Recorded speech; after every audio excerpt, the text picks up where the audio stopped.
Tantor Audio, a division of Recorded Books, presents The Copywriter's Handbook, a step-by-step guide to writing copy that sells, 4th edition, by Robert W. Bly, narrated by Barry Abrams. Publisher's note: this audiobook refers to figures, appendices, and tables included in the print and ebook editions of the book. Advertise in some shape or other, because it is evident that if a man has a good article for sale and nobody knows it, it will bring him no return. P.T. Barnum, The Art of Getting Money. Preface to the 4th edition. In the digital age, listeners perceive any book with a copyright date older than the expiration date on the chicken they bought at the supermarket last week as ancient and outmoded. So when listeners pointed out to me that the last revision of the Copywriter's Handbook, the 3rd edition, had been published more than 10 years ago, we knew it was time for a 4th edition. Whether you already own an earlier edition of this book or are listening to the Copywriter's Handbook for the first time, I think you will find this revised and updated 4th edition interesting and helpful. While the core of copywriting, human psychology, has not changed in 10 centuries, the world is changing at a dizzying pace, and that affects marketing. For instance, we used to say a disgruntled customer would tell 10 other people about his dissatisfaction with a merchant. Now, with online reviews and social media, some can and do tell thousands. Over the past decade, digital marketing has evolved at warp speed and now accounts for half or more of all dollars spent on marketing. With dozens of marketing channels to choose from online and offline, planning marketing strategy today is much more complex than when the 1st edition of the Copywriter's Handbook was published more than 3 decades ago. For an in-depth discussion of how to plan a multi-channel marketing campaign, see my book, The Marketing Plan Handbook, 2nd edition, published by Entrepreneur Press. So, what's new in the 4th edition of the Copywriter's Handbook that makes it more useful and up-to-date than previous editions? Well, there are new chapters written expressly for this 4th edition. Chapter 12 on landing pages, Chapter 14 discussing online ads, Chapter 15 on social media, Chapter 16 on video content, Chapter 17 on content marketing, and Chapter 18 on getting copy written. All other chapters have been revised, some with only minor corrections, others with substantial updates. In particular, the guidelines for a number of digital marketing tactics, among them online video, search engine optimization, SEO, online conversion, email marketing, online advertising, social media, and content marketing are updated to be as current, accurate, and useful as I could possibly make them. Preface to the 1st edition. This is a book for everyone who writes, edits, or approves copy.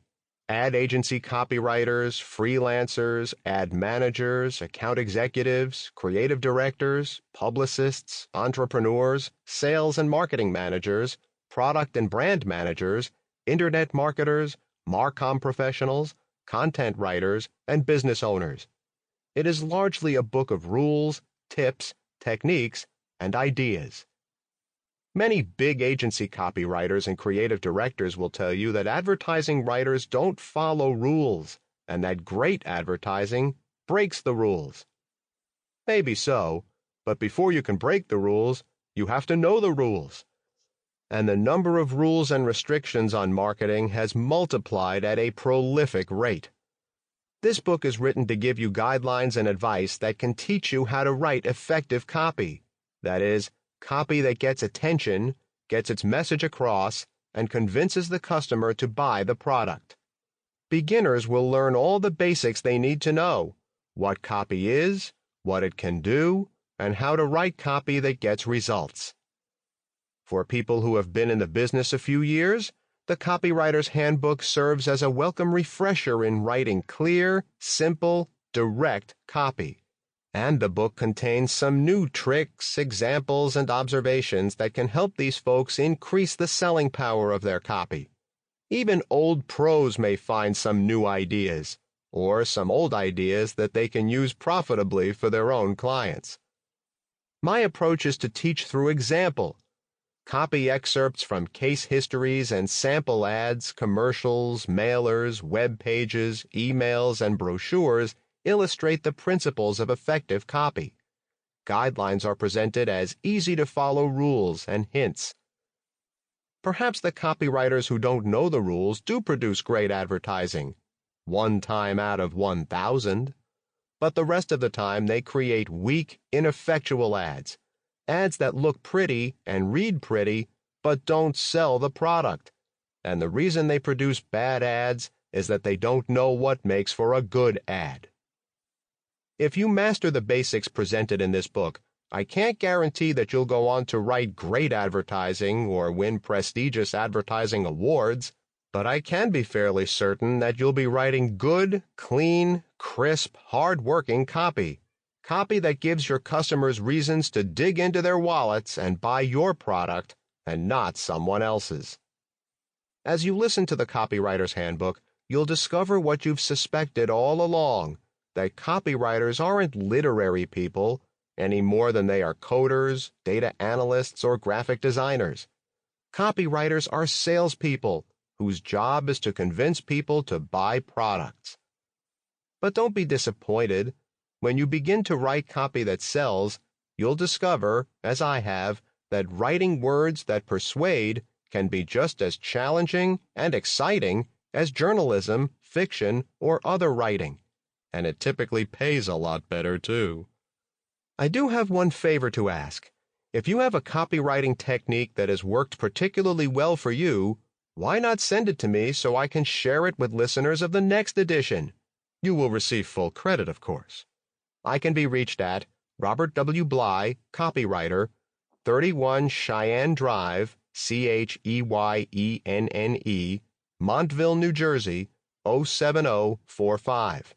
Phone 973-263-0562.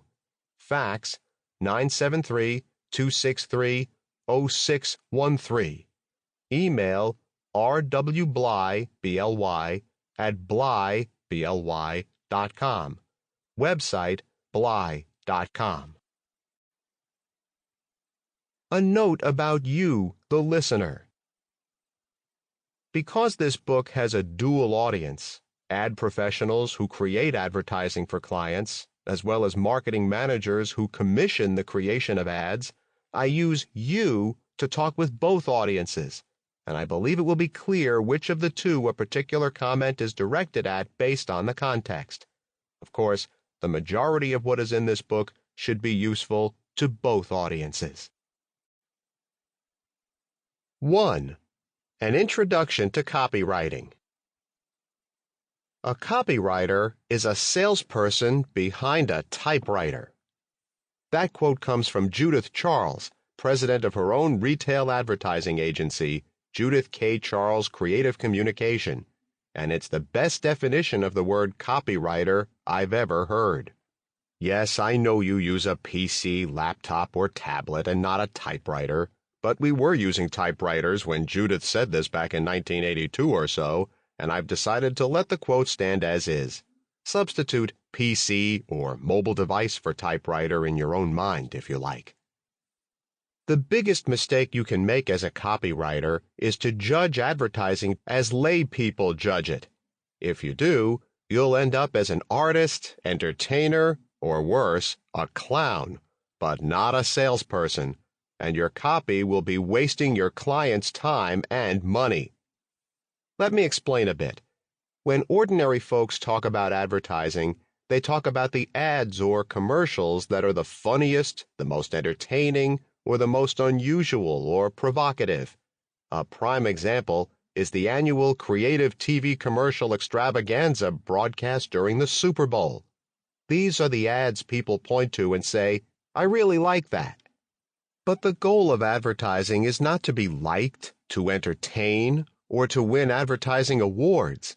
It is to sell products. The advertiser, if he is smart, doesn't care whether people like his commercials or are entertained or amused by them. If they are, fine. But commercials are a means to an end, and the end is increased sales and profits for the advertiser. This is a simple and obvious thing, but the majority of copywriters and advertising professionals seem to ignore it. They produce artful ads, stunningly beautiful website design, and clever commercials whose artistic quality and creativity may rival the finest feature films. But they sometimes lose sight of their goals, more sales, and the fact that they are salespeople behind keyboards, and not literary artists, entertainers, or movie directors. Being creative by nature, advertising writers naturally like ads that are aesthetically pleasing, as do advertising artists. But just because an ad is pretty to look at and pleasant to read doesn't necessarily mean it is persuading people to buy the product. Sometimes, cheaply produced ads, written simply and directly without a lot of fluff, do the best job of selling. I'm not saying that all your ads should be schlock, or that schlock always sells best. I am saying that the look, tone, and image of your advertising should be dictated by the product and your prospects, and not by what is fashionable in the marketing business at the time, or is aesthetically pleasing to some creative people who deliberately shun selling as if it were an unwholesome mental chore to be avoided at all costs. Some people say, erroneously, that no one reads anymore, and we live entirely in a visual age. To that, Carlin Tweet of Reagan Communications replied, "Sure, visuals are gaining in popularity, but words are still a communicator's most precious commodity." As a creative person, you naturally want to write clever copy and produce fancy promotions. But as a professional, your obligation to your client or employer is to increase sales and gain new customers at the lowest possible cost. If a banner ad online works better than a full-page magazine ad, use it. If a simple postcard gets more business than a 4-color pop-up mailer with a sound chip, use the postcard. Actually, once you realize that the goal of advertising is selling, and copywriter Luther Brock once defined selling as placing 100% emphasis on how the reader will come out ahead by doing business with you, you'll see that there is a creative challenge in writing copy that sells. This selling challenge is a bit different from the artistic challenge. Instead of creating aesthetically pleasing prose, you have to dig into a product or service, uncover the reasons why consumers would want to buy the product instead of others in its category, and present those sales arguments in copy that is read, understood, and reacted to. Copy that makes the arguments so convincingly that the customer can't help but want to buy the product being advertised. One of the greatest advantages of digital marketing is that results can be measured quickly and accurately. This makes it difficult for copywriters to defend creativity or humor should the metrics, page views, time spent on page, click-throughs, conversion rates, opt-ins, and sales underperform other emails and web pages used by that same client. Of course, Judith Charles and I are not the only copywriters who believe that salesmanship, not entertainment, is the goal of the copywriter. Here are the thoughts of a few other advertising professionals on the subjects of advertising, copywriting, creativity, and selling. My definition says that an ad or commercial has a purpose other than to entertain. That purpose is to conquer a sale by persuading a logical prospect for your product or service who is now using or is about to use a competitor's product or service to switch to yours. That's basic, or at least it should be.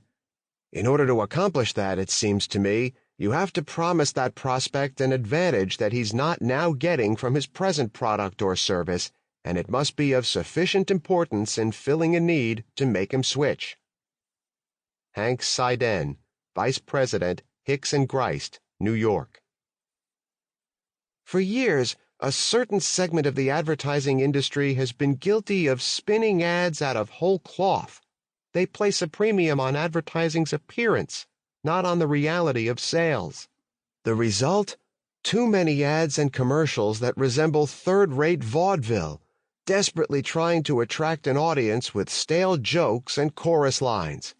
On its most basic level, the advertising profession involves taking a product, studying it, learning what's unique about it, and then presenting that uniqueness so that the consumer is motivated to buy the product. Alvin Eichhoff, Chairman, A. Eichhoff and Company. Those of us who read the criticisms leveled at advertising around the world are constantly struck by the fact that they are not really criticisms of advertising as such, but rather of advertisements which seem to have as a prime objective finding their way into creative directors' portfolios. Possibly the best starting discipline for any creative man in any country is the knowledge that the average consumer does not even know that an advertising agency, creative director, art director, or copywriter even exists. What's more, she couldn't care less if they do. She's interested in buying products, not creative directors. Keith Monk, Nestle, Vevey, Switzerland. Of course, I have never agreed that creativity is the great contribution of the advertising agency, and a look through the pages of the business magazines should dramatize my contention that much advertising suffers from overzealous creativity, aiming for high readership scores rather than for the accomplishment of a specified communication task, or worse, creativity for self-satisfaction. Howard Sawyer, Vice President, Marsteller, Inc. When your advertising asks for the order right out front, with a price and a place to buy, and with now included in the copy, that's hard sell advertising, and it should invariably be tried before any other kind. Advertising is usually most beautiful when it's least measurable and least productive. Louis Kornfeld, President, Radio Shack. Viewers are turned off by commercials that try so hard to be funny, which is the present product of so many agencies. The question that comes to mind is, why do these people have to have characters acting like imbeciles for 30 seconds or more just to get the product name mentioned once or twice? Are they afraid to merely show the product and explain why the viewer should buy it instead of another like product? Possibly the most stupid thing advertisers do is allow their agency to have background music, usually loud rock-type music, played while the person is trying to explain the features of the product. Frequently, the music is louder than the voice, so the commercial goes down the drain. More and more people are relying on ads for information to help them decide which product to purchase. The entertainment-type ads on TV are ineffective. Robert Snowdell, Why TV Spots Fail, Advertising Age. Humorous ads are troubling because you have to create a link to the product and its benefit. Often, people remember a funny ad, but they don't remember the product. Richard Kirschenbaum, Co-Chairman, Kirschenbaum Bond and Partners. Direct marketing is the only form of accountable advertising. It's the only kind of advertising you can ever do where you can trace every dollar of sales to every dollar of costs. Major corporations using traditional advertising have no idea which advertising is effective. If you employ direct marketing, you can tell exactly what works. Ted Nicholas, How to Turn Words into Money. Nicholas Direct, 2004. Copy cannot create desire for a product. It can only take the hopes, dreams, fears, and desires that already exist in the hearts of millions of people and focus those already existing desires onto a particular product. This is the copywriter's task, not to create this mass desire, but to channel and direct it. Eugene Schwartz, Breakthrough Advertising, Boardroom, 2004. Ads are not written to entertain. When they do, these entertainment seekers are little likely to be the people whom you want. This is one of the greatest advertising faults. Ad writers abandon their parts. They forget they are salesmen and try to be performers. Instead of sales, they seek applause. Claude Hopkins, Scientific Advertising, Bell Publishing, 1920.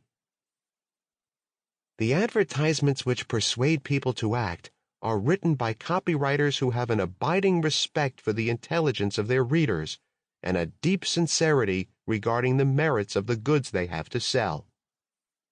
Bruce Barton, co-founder, Batten, Barton, Durstein & Osborne, BBDO. A good advertisement is one which sells the product without drawing attention to itself. It should rivet the reader's attention on the product. It is the professional duty of the advertising agent to conceal his artifice. David Ogilvy, Confessions of an Advertising Man, Athenaeum, 1963. The literary quality of an advertisement, per se, is no measure of its greatness. Fine writing is not necessarily fine selling copy. Neither is its daring departure from orthodoxy, nor its erudition, nor its imaginative conceits, nor its catchiness. James Wolfe, Advertising Age. I contend that advertising people are too tolerant of fluff copy, too eager to produce the well-turned phrase to bother with the hard-fought sale. Eleanor Pierce, Printers, Inc. If there are two camps in advertising, hard sell versus creative, then I side with the former, and so do the experts quoted before. The Copywriter's Handbook is written to teach you how to write copy that sells. For copy to convince the consumer to buy the product, it must do 4 things. 1. Get attention. 2. Communicate. 3. Persuade. 4. Ask for a response. Chapter 2 shows you how to write copy that gets attention. You'll learn to use both headlines and pictures as attention-getting tools, and you'll learn to make them work together. Chapter 3 is a primer on writing to communicate. It provides rules for writing clear, concise, simple copy that gets your message across to the reader both online and offline. Chapter 4 presents guidelines on persuasive writing. It will teach you to be a salesperson as well as a writer. Chapter 5 presents step-by-step instructions that can help you prepare effectively for any copywriting assignment. In chapters 6 through 17, you learn how to apply these copywriting principles to a variety of media, both online and offline. In chapters 18 and 19, we discuss various options for getting your copy written, designed, and produced, including graphics, visuals, and layout.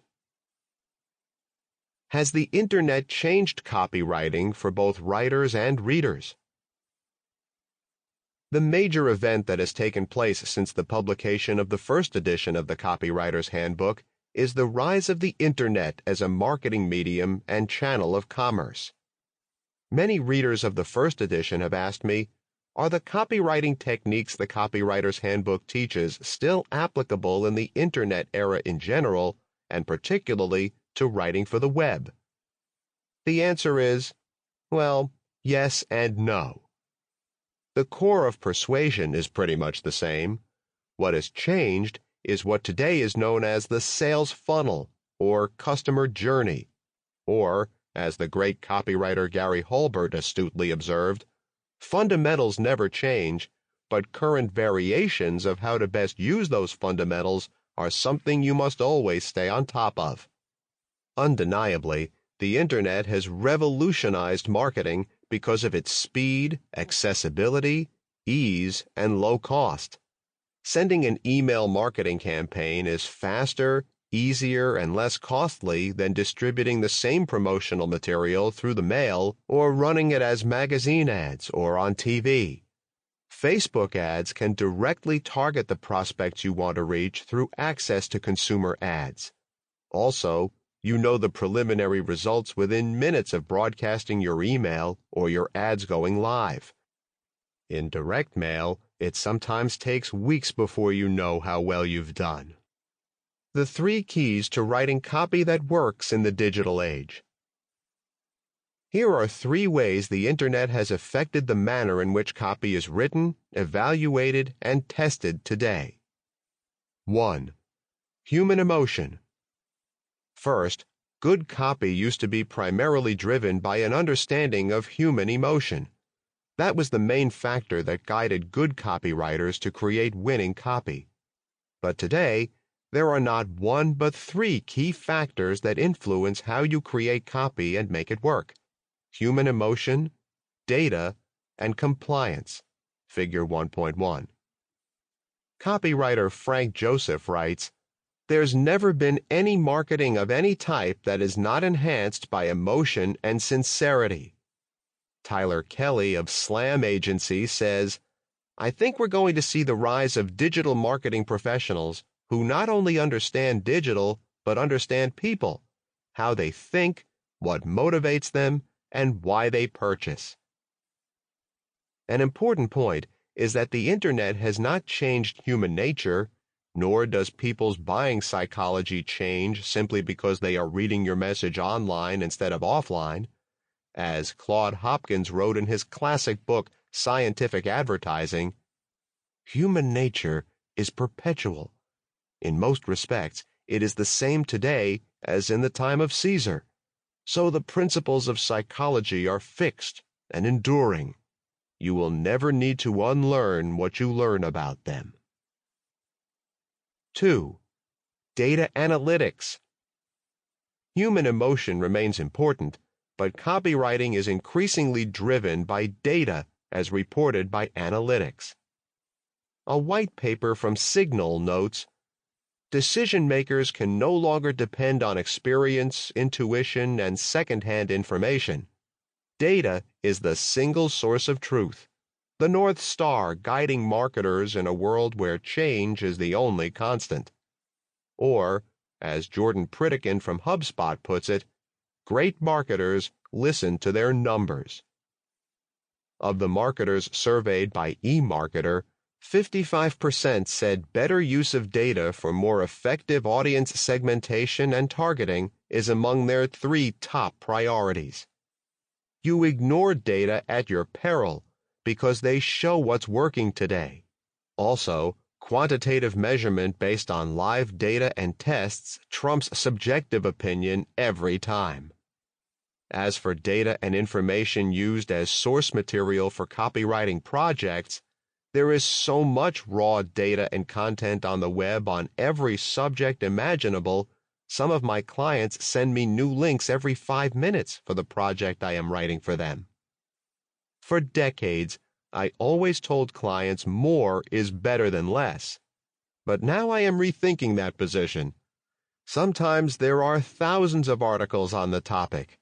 I just Googled weight loss, and in less than a second was given links to nearly 2 million pages.